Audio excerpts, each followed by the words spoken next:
let me challenge yung mga listeners tonight as before you present, Pastor. No? Go ahead. Kasi nga, nung time na nagsa-search ako, when I do my questions with regards to the doctrines, may mga taong na-offend inside the Seventh-day Adventist Church because they always, question me why I question.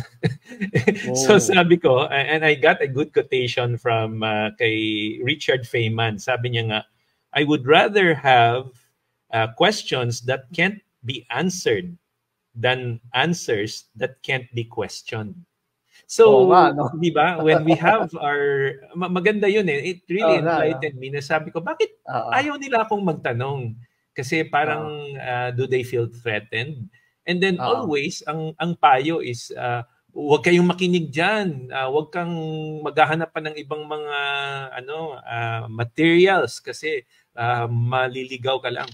Pero sabi ko, how will I know if yung faith na kinakatayuan ko ay totoo kung hindi ko susubukan sa ibang mga explanation, di ba? Tama yan. So, when this quotation came, sabi ko, tama yung ginagawa ko. To challenge doesn't mean you doubt. To challenge means, okay, so this is what I know, like you and I, ito yung alam natin ngayon. Then, i-challenge nyo kami and then, you raise a question. And I like naman itong si Mundilo, he wanted to clarify naman, sabi niya, ano ba yung religion na tinuturo natin? Ang religion na tinuturo natin is Christianity. Hindi ba? Yeah. We belong to the body of Christ.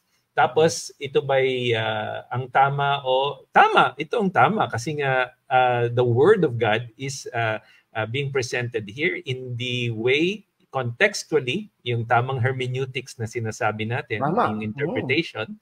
And at the same time, ayun nga, Christ is lifted up here. We are not promoting any denomination, by the way. Di ba? We are promoting Christ and Christ alone. And then sabi nga, para sa sariling interest nyo lang. Of course, this is not our own interest. This is your interest. Why? Because we're not being paid here. Hindi kami sinisweldoan dito. Tama. Kung interest namin to, we would like all the dollars and cents to come in. Pero no, we are doing this for free. And if you want to help the ministry, of course, you're welcome. But we're not forcing people or giving people guilt trips na pag hindi kayo nagbigay dito, then you're robbing God. You're not robbing God. I mean, in our context, if you are here, you are actually wanting to learn. And we're not forcing you to support our ministry. Yeah. But if you feel that the Lord is actually touching your heart to support the ministry, then why not? And I do the same for other pastors, other people who are actually in the ministry. And if God leads me in my heart, I encourage you to help them. I do. And even I help Seventh-day Adventist sisters and brothers who are in need. Hindi ako namimili because it's the leading of the Lord. So maraming mga Adventist akong friends na tinutulungan ko din even if I'm no longer a Seventh-day Adventist. Why? Because that's the leading of the Lord.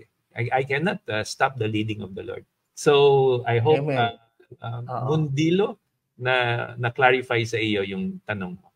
Hindi nga tayo kumikita rito eh. Kung tayo ba kumikita rito, paano tayo makakaroon sa interest dito? Di ba? So, tent maker tayo. Tent maker. Parang si Paul. Kung ikaw ay Seventh-day Adventist mo on Mondilo, suriin mo yung sinasabi namin. Subaybayan mo sa Bible mo. Yes. Wag kayong i-reject mo yung sinasabi namin tapos mag-iimbento ka ng kung ano ng pagbibintang. That is not Christianity. That's devilish, that demonic spirit. Di ba? Totoo naman. Kasi alam nyo, nagsasalita tayo dito, the word of God ang sinasabi natin, tapos isisingit no yung dapat nila isisingit yung mga bagay na pang-interest na pang-tao. No? Meron po akong natutunan when regards to discernment. Kasi it's the Holy Spirit, there is that compassion and love that comes out and concern.